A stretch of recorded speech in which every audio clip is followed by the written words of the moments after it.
Chapter 1. The Scarf at the Fête. The annual Rose Hill Summer Fête was a cheerful affair.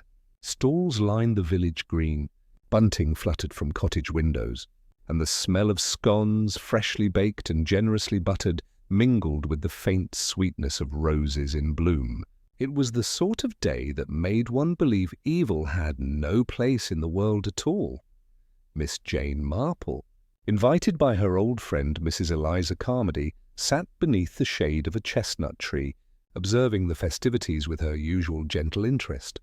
Her knitting rested in her lap, but her blue eyes missed very little the pride with which Mrs. Dawlish arranged her sponge cakes, the faint irritation on young Harold Sims's face as his mother scolded him for tearing his jacket, the self-satisfaction of Colonel Weatherby presiding over the raffle table. And then there was the scarf.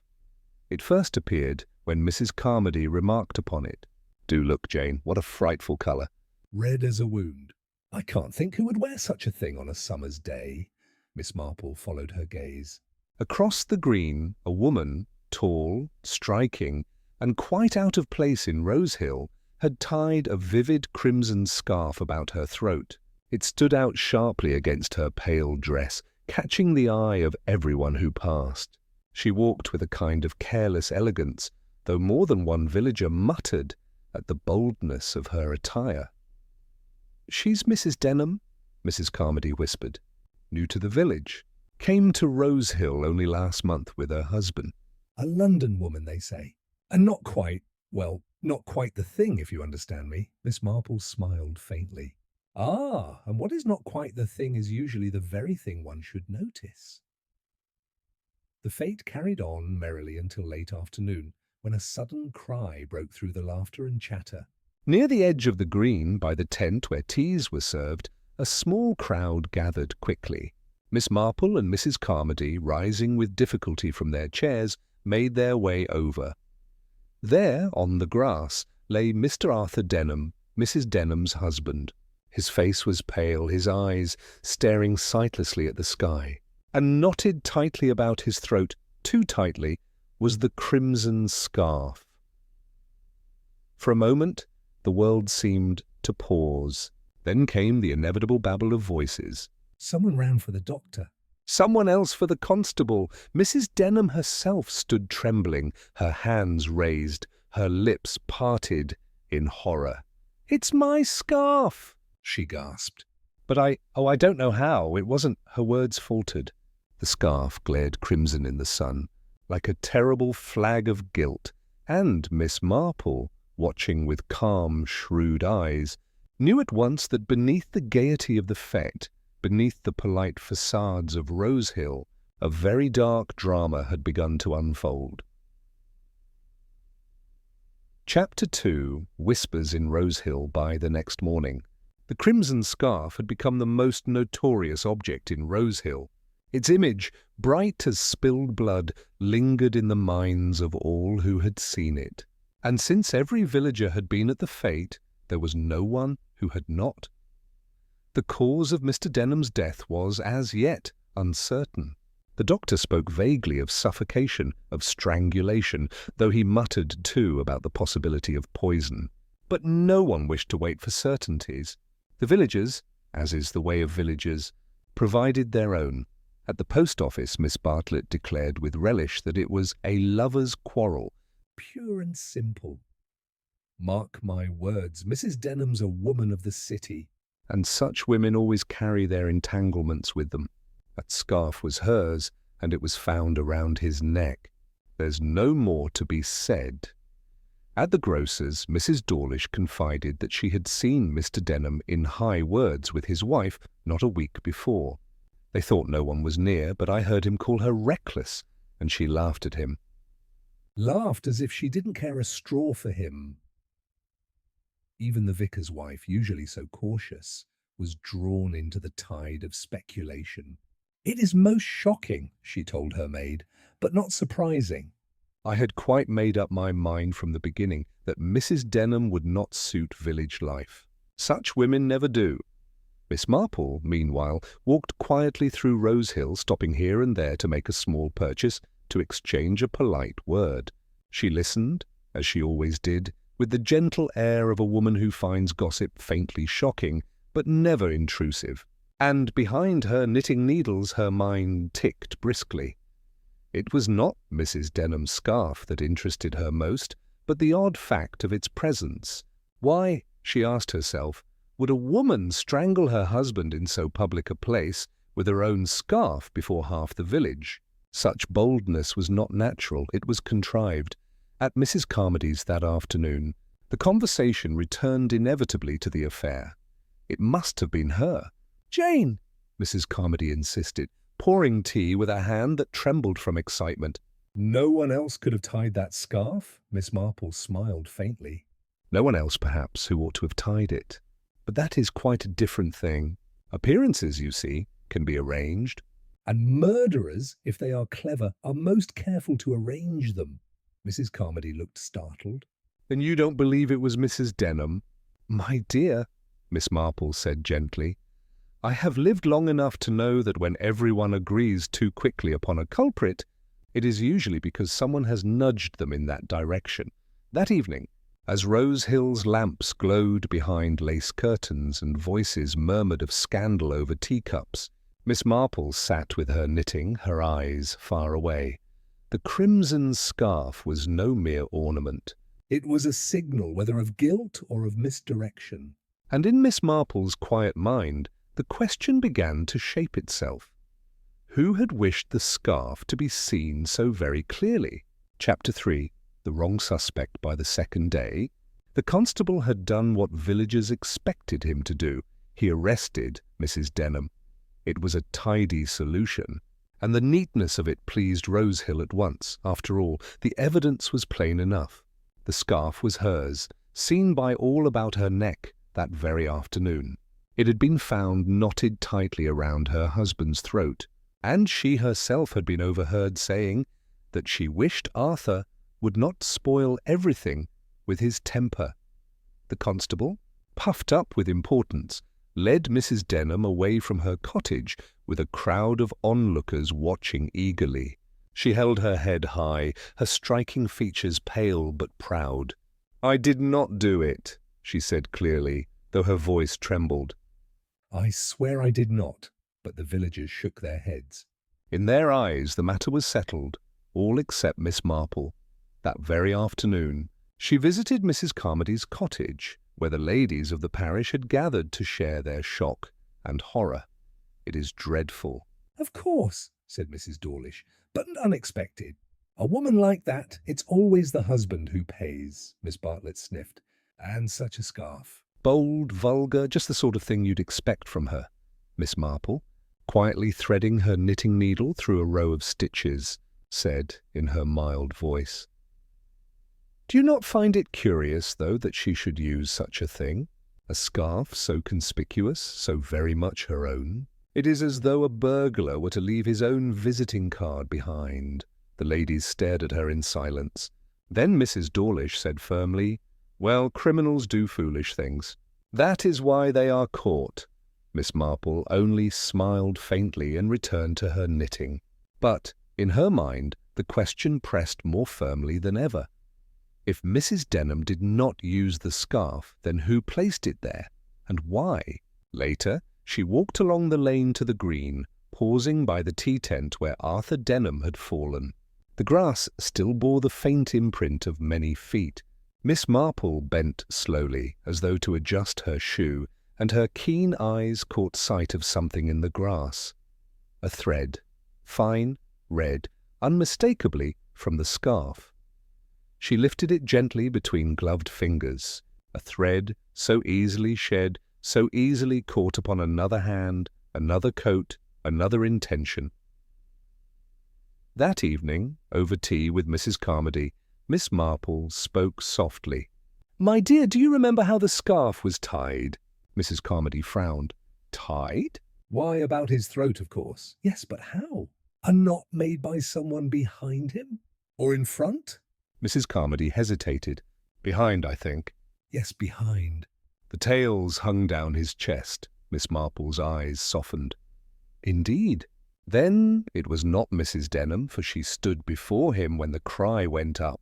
A woman cannot strangle a man from the front and leave the knot behind. It is awkward, you see, with the arms. Mrs. Carmody gave a little gasp. Then who? But Miss Marple only smiled her gentle smile and picked up her knitting. That, my dear, is the question.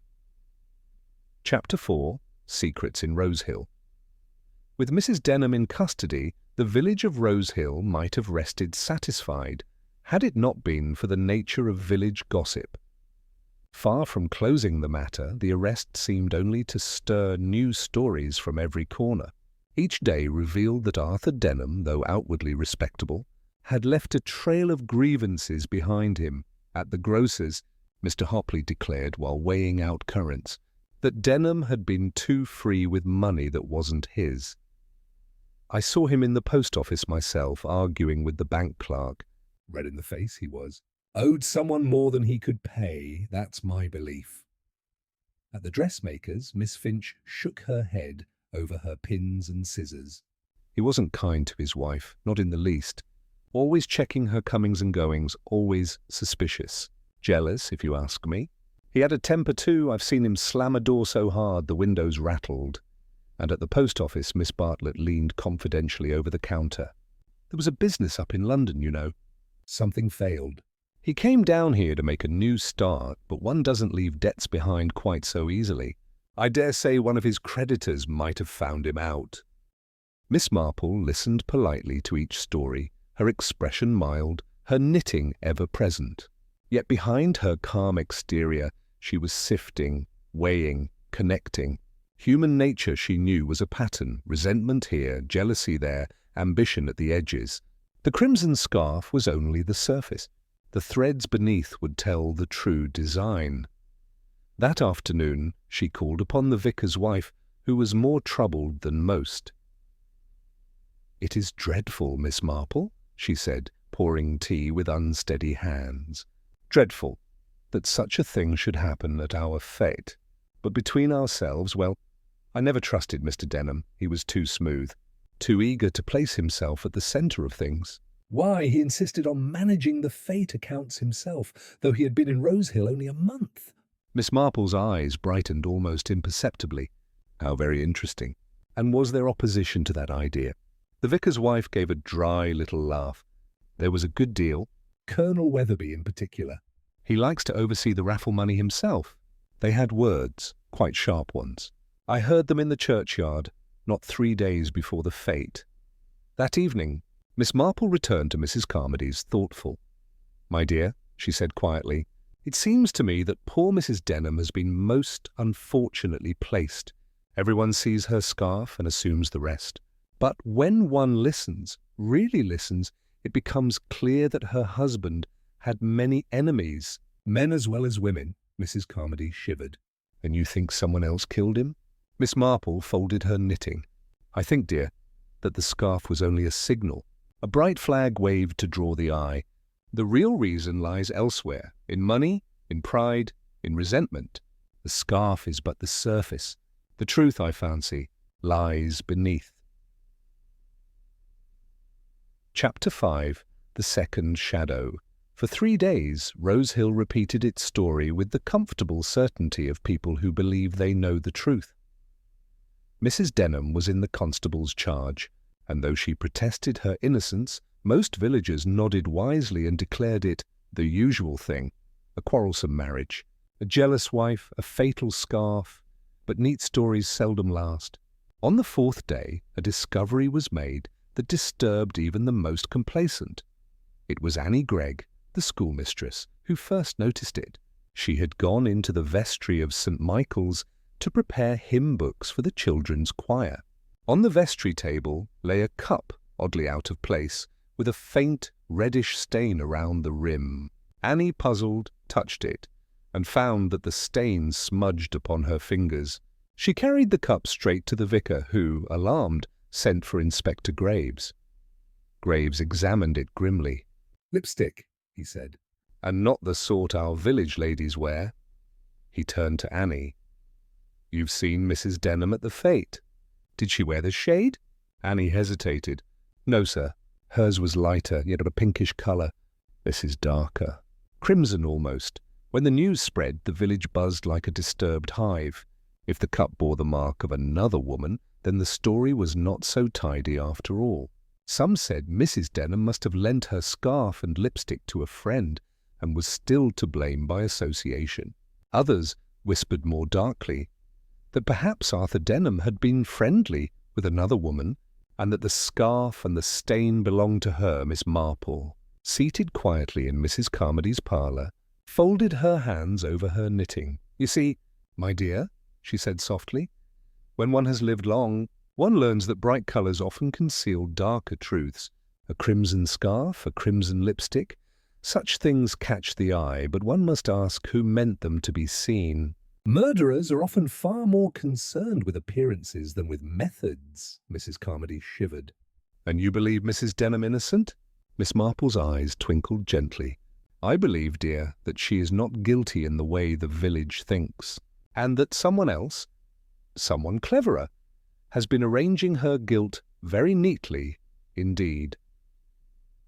That evening, Miss Marple walked slowly along the lane past Colonel Weatherby's house.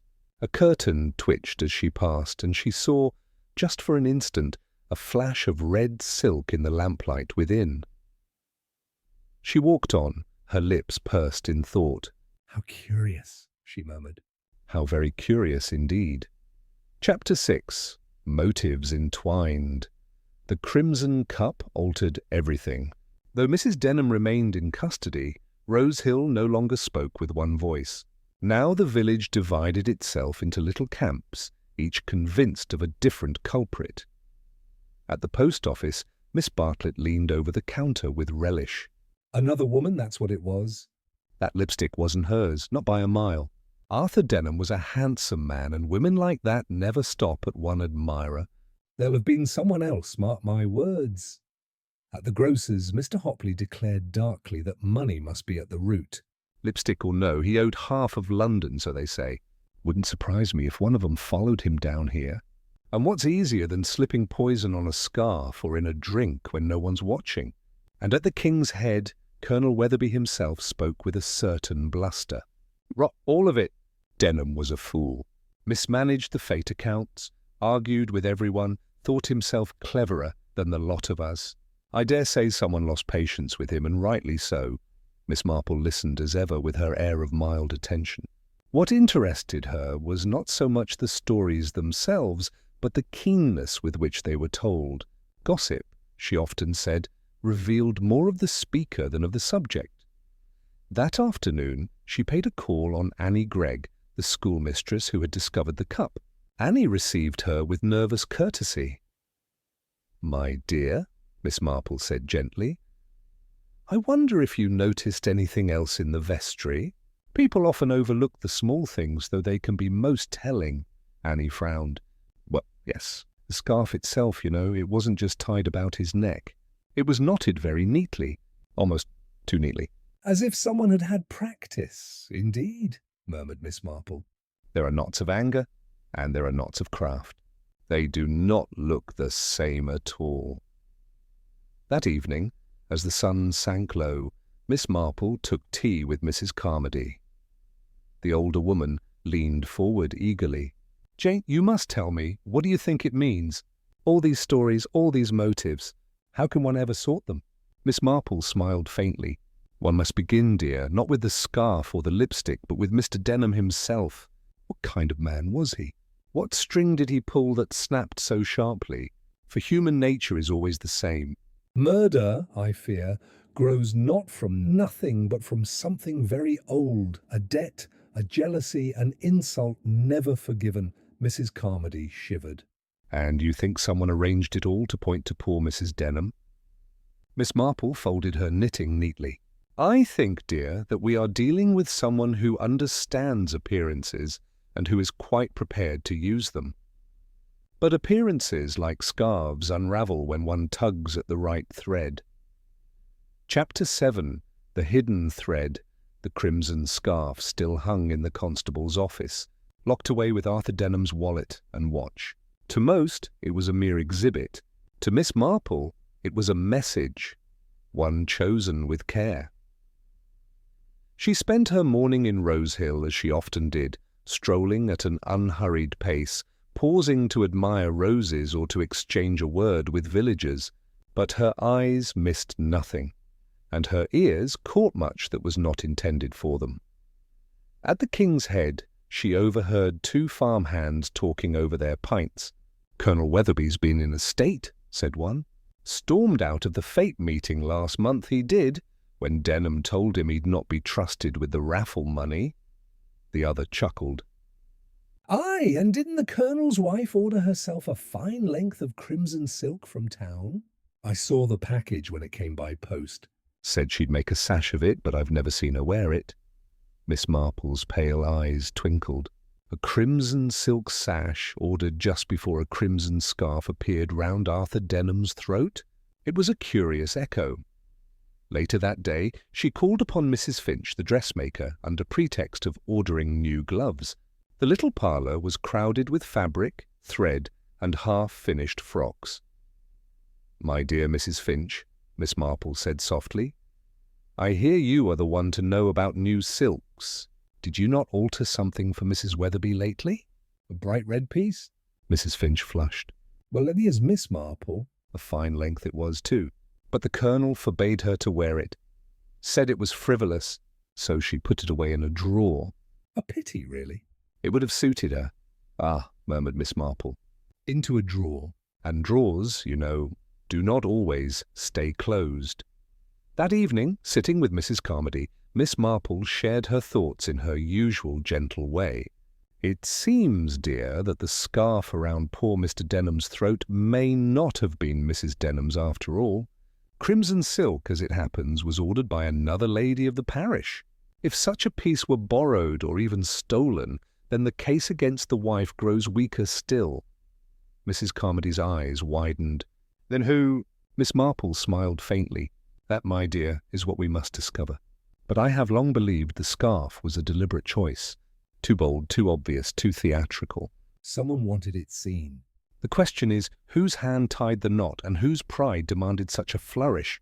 Chapter 8, Testing Reactions. The next Sunday, Rose Hill attended church with a gravity most unusual for so sunny a morning. The crimson scarf had become the subject of endless speculation, and though no one said it aloud, every villager glanced furtively at Mrs. Denham's empty pew. Miss Marple, choosing a cabbage with her usual air of mild concentration, lifted her head. "Such matters do sometimes cause resentment," she observed softly. "Money, especially when it ought to be shared, can make the kindest people quite—" "Unkind." Mrs. Dawkins gave her a shrewd look. "You think it might have been someone else, Miss Marple?" "Oh, I think," said Miss Marple gently, "that it is always wise to consider every possibility."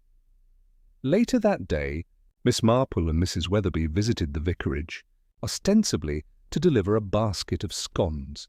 Mrs. Graves, the vicar's wife, ushered them in with evident relief. "It's been dreadful." "Jane," Mrs. Weatherby whispered as they sat down. "Poor George hardly knows how to manage. Half the parish seems to expect him to preach comfort about forgiveness, and the other half wants him to denounce Mr. Ellison from the pulpit." Mrs. Graves, pouring tea with a steadiness that belied her sharp eyes, leaned closer. "I shall tell you frankly, Miss Marple. Leonard Rowe was not a well-liked man. He set people against one another.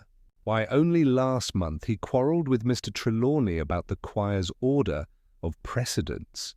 Nearly came to blows, and everyone knows he disliked Annie Broom's young man, said he was unsuitable." Miss Marple sipped her tea. "Ah, yes. Interference in young love is seldom forgiven." Mrs. Graves pursed her lips.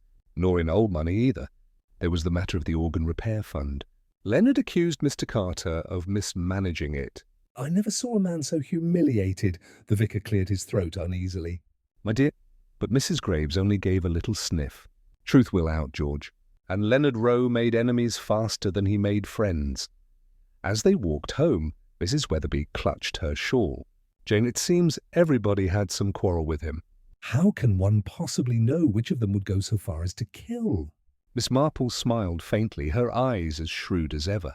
"My dear, human nature is remarkably consistent. Quarrels are common enough. But murder comes when a quarrel touches something deeper, pride, fear, or gain. One must look for the thread that binds the act to the heart of the person who commits it. They paused at the lane corner, the evening sun painting the cottages gold. From behind lace curtains the villagers watched and whispered, each eager to see who might be accused next. Miss Marple, however, thought not of whispers, but of Annie's quiet words about the vestry cupboard and the curious frown Mr. Rowe had given his music book before collapsing. Beneath the chatter, she felt certain, lay a secret far more dangerous than anyone yet suspected. Chapter 6. The Second Shock. For nearly a week, the village of Marleycombe lived in the uneasy belief that the matter was over. The curate, poor young Ellison, remained in custody at the market town, and Inspector Graves carried himself with the quiet confidence of a man who had brought order out of chaos. And yet, even in that seeming calm, there was disquiet. The Fete Committee met with strained smiles. The bell choir, leaderless, practiced without enthusiasm, and neighbours lingered too long at gates, whispering that perhaps it had all been too swift, too neat. Miss Marple, of course, said nothing.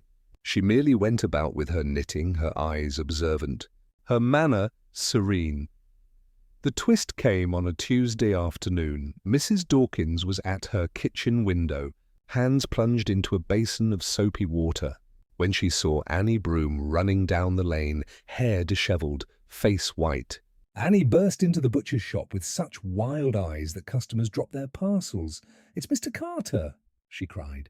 "The schoolmaster, he's been found in the vestry, collapsed, just like Mr. Rowe." The words flew like sparks in dry straw. Within half an hour, the whole of Marleycombe seemed gathered outside St. Michael's, buzzing like startled bees. The vicar tried vainly to hush them, but curiosity was stronger than piety. This time, though, the victim was not dead. Mr. Carter lay in the vestry, pale and shaken, but alive. He had been preparing lessons for the children's hymn practice when he felt, as he put it, a queer burning in the throat.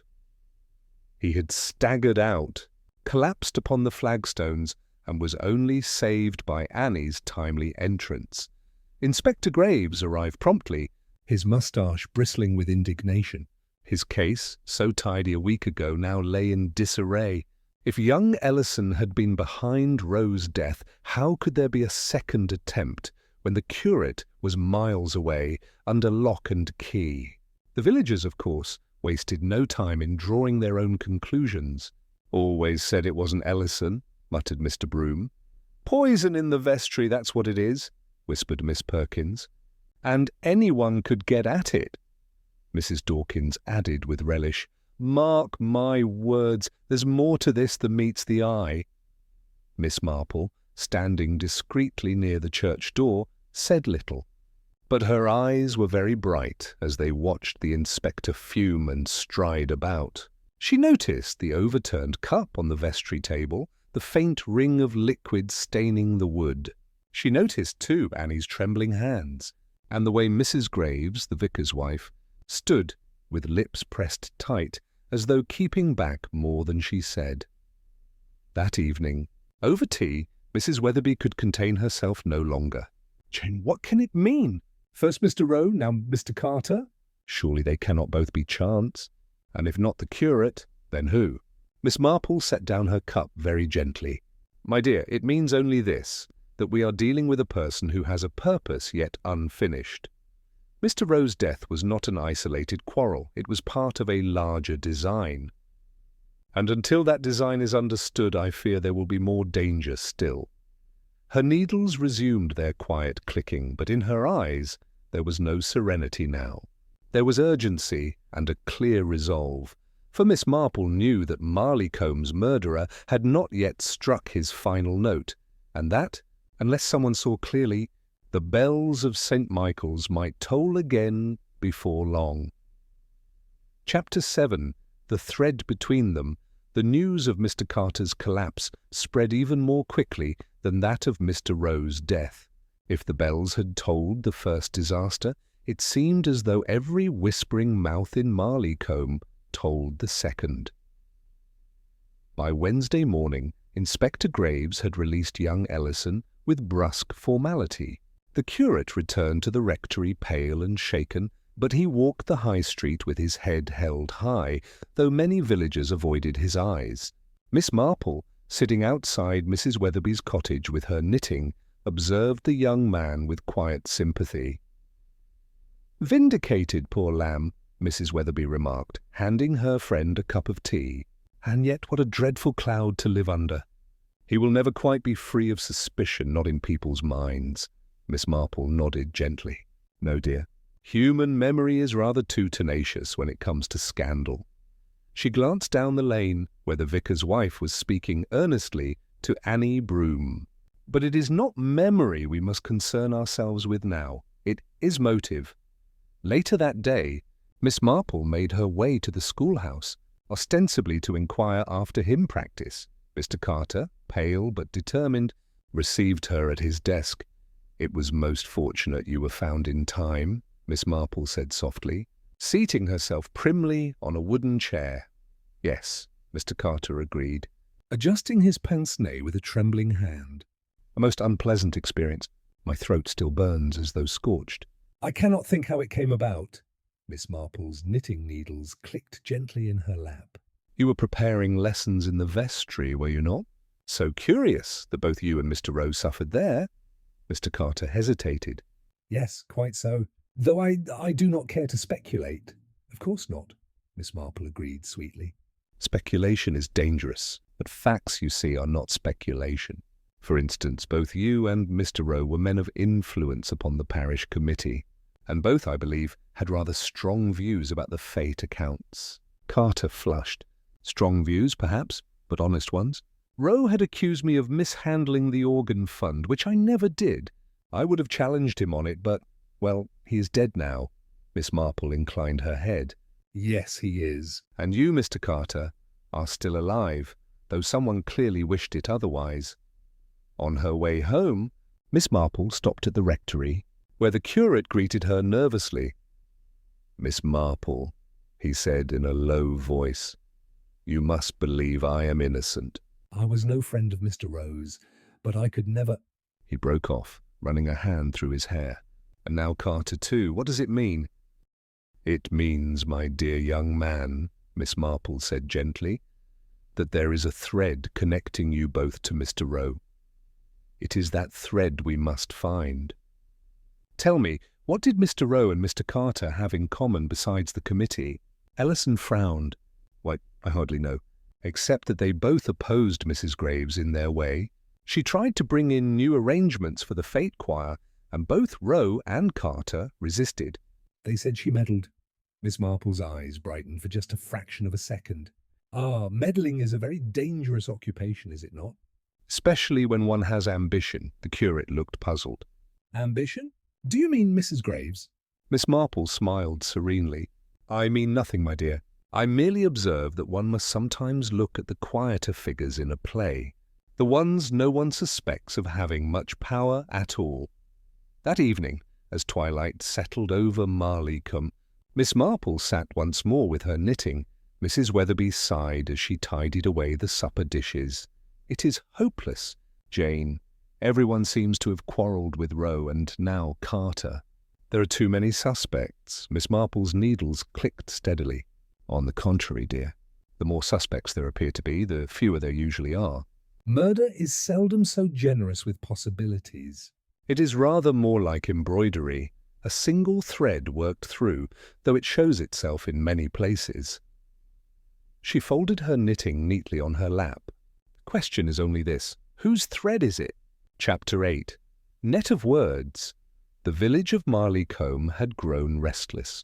The fete, once eagerly anticipated, now hung in uncertainty, and the silent bells of St. Michael's Tower seemed like an accusation against every cottage and shop.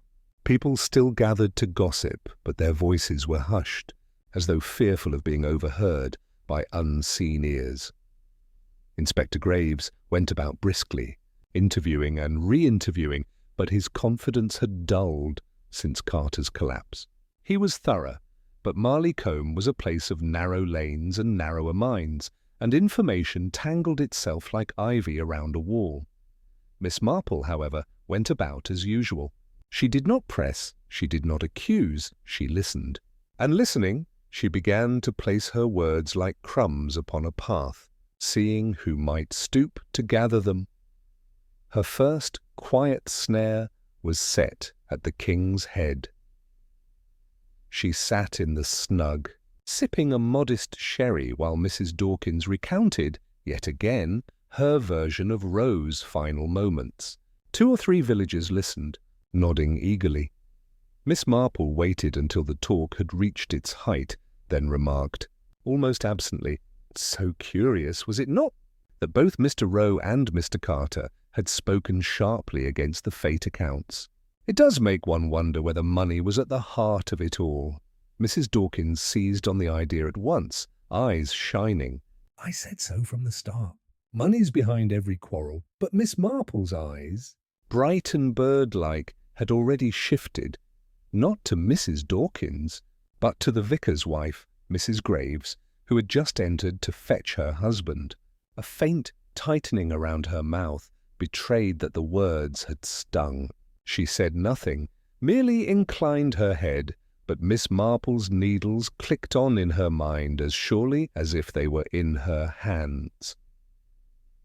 The next day, Miss Marple took tea with young Annie Broom. The girl looked wan, shadows beneath her eyes. "You've been most brave, my dear," Miss Marple said kindly. "Twice now you've been present at such dreadful moments. No wonder you look pale," Annie shivered. "It doesn't seem real, Miss Marple." "But I don't think it was chance. Mr. Roe and Mr. Carter, they were both marked." Miss Marple leaned forward gently. "Marked? How do you mean, dear?" Annie hesitated. "I overheard something once." Mr. Roe was arguing with Mrs. Graves after choir. "He said she was grasping for control, that she wanted the fate funds to put her name forward, not the church's. He laughed at her." Miss Marple laughed cruelly. "And Mr. Carter, too. He told her to keep her nose out of school accounts." She was furious. Miss Marple's expression did not change, but her heart quickened. "Anger," she murmured softly, "can be most dangerous in those who conceal it. The quiet ones, my dear, are not always the safest." That evening, in Mrs. Weatherby's parlour, Miss Marple knitted in silence while her friend pressed her for answers. "Jane—" "Do you think you know who it is?" Miss Marple smiled faintly. "I think, dear, that I am beginning to see the pattern." It is like one of those little puzzles one used to find in children's papers. At first all confusion, but then with one small stroke of the pencil, the figure emerges. Mrs. Weatherby shivered. "But if you do see it, what then?" Miss Marple set down her knitting. "My dear, one waits for the right moment to test it." "Murderers, you know, often reveal themselves not in action but in reaction when faced with precisely the question they hoped never to hear." Her eyes twinkled softly. "And I mean to ask that question soon." Outside, Marleycombe slept uneasily under the shadow of its silent bells. But in one small parlour, an elderly lady with neat grey hair and a gentle smile was spinning a net of words, fine, invisible, and certain to catch what truth still hid in the village. Chapter 9. The first Test Inspector Graves had begun to look worn. The second incident had undone his confidence, and though he still questioned villagers with diligence, his moustache seemed to droop a little more each day. To Miss Marple's experienced eye, he had the air of a man hoping for a confession to spare him the trouble of further thought. The village, meanwhile, remained tense. Old rivalries, long since papered over, now flared in whispers. Mrs. Dawkins avoided the vicar's wife. Mr. Carter, still pale, walked with a wary air, and Annie Broom's young man was said to be considering leaving Marleycombe altogether. So great was the atmosphere of suspicion.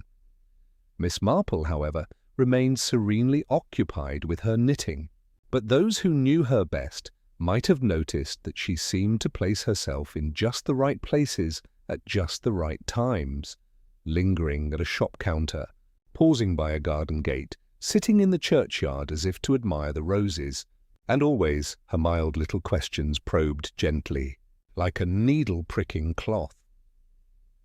Her first true test came at the vicarage. Mrs. Graves had invited a few ladies for tea, partly, Miss Marple suspected, to reassert her own influence after so many whispers. The table was laid with fruitcake, cucumber sandwiches, and gleaming cups. The conversation, as expected, soon turned to Rowe and Carter. Mrs. Dawkins repeated her well-worn theory about money, while Miss Perkins muttered darkly of jealousy. Mrs. Graves listened, lips pursed, eyes bright. It was then that Miss Marple spoke, with her usual air of mildness. "I cannot help thinking," she said softly, stirring her tea, "that whoever tampered with Mr. Rowe's music book and later Mr. Carter's cup must have known the vestry very well indeed. One imagines someone who spent much time there, perhaps assisting with fêtes or helping with the accounts." The words were spoken so gently, almost absently, that no one might have marked them. Yet Miss Marple's sharp eyes saw the faint stiffening of Mrs. Graves's hand upon the teapot, the flash of annoyance quickly veiled beneath a smile. Mrs. Dawkins, meanwhile, leaned forward eagerly. Yes, yes, that's what I've always said." It must be someone close to the church, but Miss Marple only inclined her head politely, watching the vicar's wife recover her composure. The next day, Miss Marple paid a visit to Annie Broom under the pretext of ordering vegetables. She lingered in the shop until Mr. Carter himself came in, nodding courteously despite his pallor. "How fortunate you were, Mr. Carter," Miss Marple said, her voice full of gentle sympathy. "Had Annie not entered when she did, it might have been another funeral instead of a recovery." Carter adjusted his spectacles nervously. "Quite so, Miss Marple, quite so." "I owe the girl a debt of gratitude," Miss Marple smiled. "And yet, do you not find it curious that both you and Mr. Rowe suffered in the vestry? The same place, the same signs, almost as though the vestry itself were dangerous." Carter gave a forced laugh. "Coincidence, perhaps, or contagion, as the doctor said." Miss Marple murmured. "Coincidences, like contagions, have their limits. In my experience, when something happens twice, one ought to expect it a third time." She watched his reaction carefully. Carter paled still further, his fingers twitching at the papers in his hand. Not guilt, perhaps, but fear. Fear of being a target again. That evening, Miss Marple sat with Mrs. Weatherby. "You've been laying your snares, Jane," Mrs. Weatherby said knowingly. "And what have you caught?" Miss Marple's knitting clicked gently. "Not the culprit yet, but one begins to see the shadows lengthen in the right direction. Mrs. Graves, for instance, her composure is admirable, but composure can be brittle, and brittle things, when pressed, tend to crack." She set down her needles and folded her work neatly. "My dear, we are approaching the moment when truth will reveal itself. The question is only who will provide the final piece and when." Outside, the evening bells remained silent, but in Miss Marple's mind she heard their echo. Not yet a knell, not yet a chime of celebration, but the low, patient tolling of inevitability. Chapter 10. The paper in the vestry. Inspector Graves was growing irritable. Marleycomb's patience had worn thin, and the inspector himself disliked mysteries that refused to be tidied away. Each day he interviewed another villager, only to emerge no wiser, moustache bristling with suppressed annoyance. Meanwhile, the bells of St. Michael's remained silent, as though in protest. It was decided that they would not ring until the fête, if, indeed, the fête could still be held. This silence, more than anything, gave the village an air of unease. For bells had always marked time in Marleycombe, and without them life felt strangely suspended. Miss Marple, however, had not been idle. She visited Annie Broom, spoke softly with the vicar, exchanged a few words with Mr. Carter, and kept a particular eye on Mrs. Graves. It was not in dramatic statements that she found her clues, but in the little things, the pause before a reply, the quickening of breath at an inconvenient question.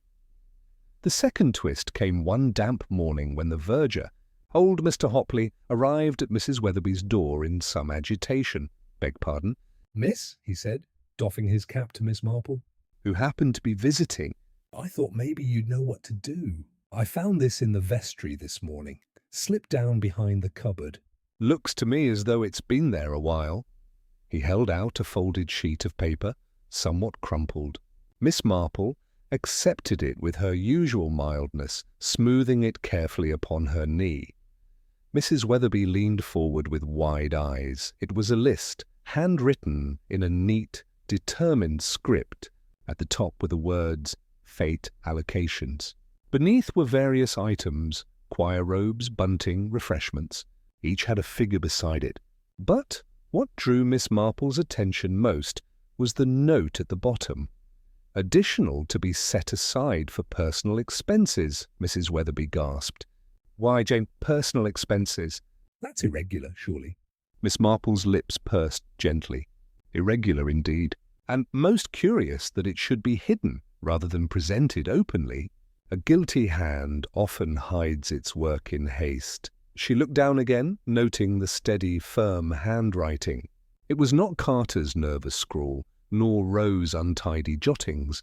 No, this was neat, controlled, and deliberate, like the woman who had poured tea with such precise hands only days before. Later, Miss Marple carried the paper to Inspector Graves. He frowned over it, moustache twitching. "Embezzlement, eh? That's strong, ma'am. But it's hardly proof of murder." "No," Miss Marple agreed softly, "but it is motive.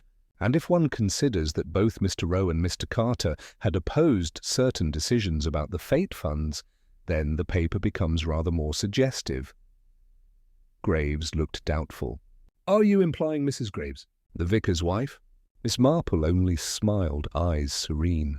"I imply nothing, Inspector. I merely observe that human ambition wears many respectable dresses." That evening, as she sat with her knitting, Miss Marple told Mrs. Weatherby what she had done. "You gave it to the inspector?" Mrs. Weatherby whispered, half scandalized. "Of course, dear. It would have been quite improper not to. But one mustn't expect too much. Men, you know, are often reluctant to see what lies before them if it concerns a lady of position." Mrs. Weatherby sighed. "Then what will you do?" Miss Marple's eyes gleamed with quiet resolve. "Why, wait, my dear. Wait and watch. Murderers are like wasps. They sting again if you trouble them. And when that moment comes, we must be ready." Outside, rain pattered softly upon Marley Comb's roofs. In the darkened vestry, where two men had already fallen, the faint scent of old paper and hymn books lingered. Somewhere, in the quiet of the village, a hand itched to strike again, and Miss Marple, knitting calmly by lamplight, was content to let it, so long as she knew where and when. Chapter 11, Setting the Snare. The discovery of the fate accounts paper caused ripples throughout Marley Combe. Some declared it a forgery, others whispered that it was damning proof of dishonesty. Inspector Graves filed it carefully, but seemed reluctant to pursue the matter too vigorously.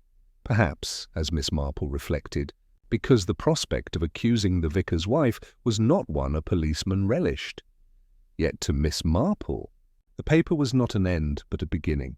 It was not only money that mattered, but pride and the need to silence those who knew too much. She began, therefore, to set her snare in the gentlest of ways. At the King's Head, she joined Mrs. Dawkins for tea, and remarked, seemingly without intent, how dreadful it was that the fete might be cancelled altogether. "All that work on the choir," she said mildly, "and such careful plans, especially by those most eager to see their efforts noticed." Mrs. Dawkins leaned in, eyes wide. "So you mean Mrs. Graves, don't you?" "I've always said she wanted a name on everything." Miss Marple only smiled faintly and said no more. Yet she knew the words would reach the very ears she intended. Her second step was to speak with Annie Broom, who lingered nervously outside the vestry.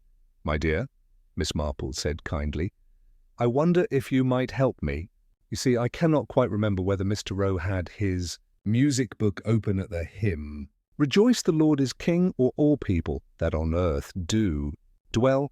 Such small details often fix themselves in a younger memory more firmly than in mine. Annie frowned, then said slowly, "It was rejoice the Lord is King. I remember because Mr. Rowe always said it ought to be sung faster."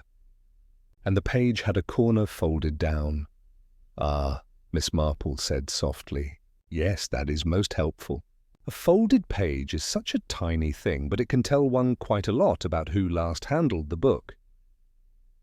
That evening, in Mrs. Weatherby's parlour, she explained her plan in her usual calm way. "My dear, I think it is time to make a little gathering. Nothing formal, merely an opportunity for people to speak, to remember, to look again upon the place where it all occurred. People often betray themselves when the scene is restaged. They cannot resist reliving the moment." Mrs. Weatherby looked startled. "You mean to gather them all in the vestry?" "Not all," said Miss Marple, eyes twinkling. "Only those who matter. Inspector Graves will, of course, insist upon being present. And we shall see whether one person, whose name I shall not yet speak, will manage to remain composed when the truth lies so near the surface." She folded her knitting neatly, as though concluding the matter. "It is a very old trick, dear. One need only apply the smallest pressure, and brittle things will crack." The following morning, word spread that Miss Marple, dear old Miss Marple from St. Mary Mead, was assisting the inspector in arranging a little reconstruction of the events in the vestry. Most villagers were delighted at the prospect of more gossip. A few were nervous, and one, Miss Marple knew with quiet certainty, would already be calculating how to endure it without showing fear. Chapter 12 in the vestry of St. Michael's had never held such a gathering before. Usually a place of hymn books, cassocks, and the faint odour of candle wax, it now contained Inspector Graves, several uneasy villagers, and Miss Marple, who sat quietly near the vestry table with her knitting bag at her side. It was Miss Marple who had suggested the reconstruction, though she had put it with such gentle tact that no one thought to question it. "Perhaps," she had said mildly, "if we all recalled the moments as they were, the truth might be clearer." Memory can be a most curious thing. So now they stood in the little room, Mr. Carter, still pale, young Annie Broom, trembling but determined, Mrs. Dawkins eager for any excitement, and, at Miss Marple's particular request, Mrs. Graves, the vicar's wife, whose composure had been more tightly drawn of late than the strings of a harp. Inspector Graves cleared his throat. "Very well, Miss Marple, let us proceed. You saw Mr. Rowe collapse near this table, did you not?" Miss Marple inclined her head. "Indeed, he had just been consulting his music book. Would you be so good, Mr. Carter, as to sit where you did on the day of your unfortunate attack? Annie, perhaps you might show us where you entered." The villagers complied, awkward but obedient. Miss Marple's voice was gentle, her manner grandmotherly. Yet her eyes, sharp and bright, missed nothing, the twitch of a hand, the flutter of a breath. "Now," she continued, Mr. Rowe clutched at his throat. Mr. Carter also described a burning in his. Both, you see, had just handled objects, the music book, the cup. The vestry is small and such things are easily within reach, which leads one to ask, who had reason to prepare them so? Silence fell. The villagers shifted uncomfortably. Inspector Graves looked from one face to another. Miss Marple went on softly, almost as though thinking aloud. Mr. Rowe laughed at people, mocked them, belittled them. He laughed at Mrs. Graves, I am told, when she wished to have more say in the fate. And Mr. Carter, too, opposed her wishes. A woman who is crossed may endure much, but when her pride is touched, when her ambitions are thwarted, well, human nature is what it is. There was the faintest sound, a sharp, indrawn breath. Every eye turned to Mrs. Graves. Her face, though still, was white as parchment. "That is monstrous," she said at last, her voice tight. To accuse me of such a thing, absurd. Why, She stopped, realizing too late that no one had accused her directly. It was her own protest that had placed her at the centre of the trap. Miss Marple's eyes were very mild. "My dear lady, no one spoke your name. But it is most interesting that you should think I did." Inspector Graves stepped forward. Mrs. Graves, is there anything you wish to say? She pressed her hands together, lips trembling. I only meant, well, everyone knows Roe was disagreeable. And Carter too. But I would never, her voice faltered. She sank into a chair, shoulders rigid, as though the air itself had turned against her. Miss Marple gathered her knitting into her lap. "You see, Inspector, the truth has a way of making itself plain when touched at the right angle. It is rather like holding a piece of embroidery to the light. Suddenly the pattern emerges. And here the pattern is ambition, wounded pride, and the small matter of certain fate funds." Graves looked at her sharply. Are you saying? I am not saying, Inspector, Miss Marple replied gently. "I am merely pointing out, but perhaps you might search Mrs. Graves's cupboards." I fancy you may find certain powders or draughts there that do not belong to household remedies. Mrs. Graves gave a strangled sound. Half protest, half despair, and in that moment, the mask cracked. Chapter 13. The pattern revealed. It was a subdued company that gathered later that evening in the vicarage drawing-room. Inspector Graves sat squarely in his chair, moustache bristling with a mixture of triumph and discomfort. Mrs. Graves sat rigid on the sofa, pale and composed, but with eyes that seemed to dart restlessly, like a bird seeking an open window. The vicar stood by the mantel, wringing his hands in silent misery. Miss Marple, settled neatly with her knitting bag beside her, was the picture of gentleness. But when she spoke, her voice carried a clarity that silenced the room. "You see, my dear Inspector," she began, "the matter was never as confused as it appeared. Two men fell in the same place by the same means, with the same dreadful symptoms. It was not chance. It was design." She folded her hands. Mr. Roe was the first.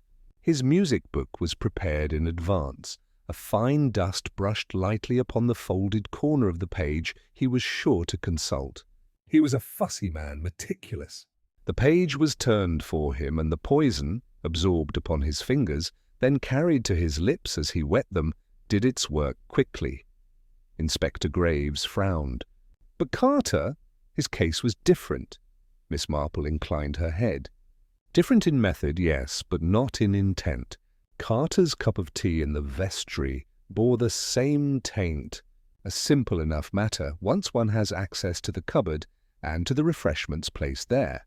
Both victims, you see, had opposed the same person on matters of money and influence. Both had dared to laugh at her. Her eyes, kind but piercing, rested on Mrs. Graves. The vicar gave a choked exclamation. My wife? "Jane, surely this is not possible." Miss Marple spoke gently. "It gives me no pleasure to say so.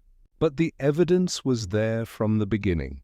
Mrs. Graves was ambitious for recognition in parish life. She wished to control the fate funds, to shape the choir, to make her presence felt. Mr. Roe mocked her efforts. Mr. Carter dismissed them. She could not forgive it. And so she determined to silence them both, one by one." Mrs. Graves's hands twisted in her lap. "You dare to accuse me, an old woman and the vicar's wife, on such flimsy gossip?" Miss Marple's voice remained calm. "Not gossip, madam. Fact. The paper you hid in the vestry cupboard, with its note about personal expenses, was your undoing. Roe must have discovered it. Hence his cruel laughter. Carter too, for he kept the school accounts and was not easily deceived. They threatened your ambition, and so they had to go. But ambition, when cloaked in respectability, becomes dangerous indeed." Inspector Graves leaned forward, eyes narrowing. "And you believe we shall find the means of poison in her possession?" Miss Marple smiled faintly. "I do not doubt it. A powder, easily obtained under the guise of a tonic, kept in some household drawer. Women, you know, are quite accustomed to such little bottles. One need not look far. Mrs. Graves's composure broke at last. She rose suddenly, voice sharp. It was not murder, it was justice. They sneered at me, belittled me, made me small before the parish. I only wanted what was mine, to guide, to shape, to be heard. And they laughed. The vicar staggered as though struck. The inspector barked for silence, but it was not needed. The words hung in the air, terrible in their clarity. Miss Marple folded her knitting, her expression sorrowful. It is always so, I fear. Murder seldom springs from great evils. More often it is the small things, pride wounded, vanity slighted, ambition frustrated. A petty grievance grows until it overshadows conscience. And then tragedy, she rose gently. I am sorry, Mrs. Graves. You might have borne your wounds in silence. Instead, you let them lead you to this. And the bells of Marleycombe will never ring again without recalling it. Chapter 14. After the bells of St. Michael's rang once more the following Sunday. Their sound was bright, clear, and steady, carrying over fields and cottages as though to wash away the shadow that had fallen upon Marleycombe. Yet, for those who had lived through the dark weeks, the sound carried a solemnity it had never held before. Mrs. Graves was removed quietly to the market town where she would await trial. The vicar, pale and broken, gave his sermon with trembling hands. He spoke of forgiveness, of the dangers of pride, of the mercy of God. Some wept. Others merely nodded gravely, for villagers are practical folk, and they knew that Marleycombe would need to go on, fete or no fete, scandal or no scandal. Inspector Graves departed the village with an air of relief, moustache smoothed once more into neatness. He had thanked Miss Marple in formal tones, but there was no disguising his discomfort at having been guided so firmly by an elderly lady in a sensible hat. Miss Marple, of course, took no offence. She only smiled and said gently that human nature was, after all, rather more her study than his. Life resumed its quiet rhythms. Annie Broom tended the greengrocer's stall with renewed cheer, for her young man had decided to remain in Marleycombe after all. Mr. Carter, shaken but alive, resumed his school duties with a new humility that softened even his sternest lessons. Mrs. Dawkins, it was said, told the story of the murder in the vestry so many times that it grew in drama with each retelling, until half the village had to remind her that she had not, in fact, seen it with her own eyes. And Miss Perkins at the post office declared that she had always suspected Mrs. Graves, though no one remembered her saying so until after the arrest. As for Miss Marple, she spent her last few days at Mrs. Weatherby's cottage, enjoying the garden roses and the sound of the bells restored to their rightful purpose. "My dear Jane," Mrs. Weatherby said one afternoon, pouring tea, "I shall never cease to marvel at the way you see into things. How did you know when everyone else was so sure of the curate or of Carter or of any number of others?" Miss Marple smiled, her knitting resting lightly in her lap. It was very simple, really. One must only listen and observe. Pride, ambition, vanity, they are no different in Marleycombe than in St. Mary Mead or anywhere else. Human nature, dear, is very much the same everywhere. Mrs. Weatherby shook her head in admiration. And now the village may be peaceful again. Miss Marple's eyes softened. Yes, peaceful enough. But one must never mistake peace for innocence. Shadows lie beneath the most charming surfaces. I have seen it too often to be deceived. That evening, as the sun dipped low over the cottages and the bells of St. Michael's tolled the hour, Miss Marple closed her knitting bag and looked out across the quiet village. Life had returned, as it always did, to its gentle pattern of gardens, teas and small gossip. But somewhere in the air hung the faint echo of warning that behind lace curtains and polite smiles, the deepest passions of the human heart still moved unseen, and Miss Jane Marple, with her quiet eyes and gentle ways, would always be there to see what others did not.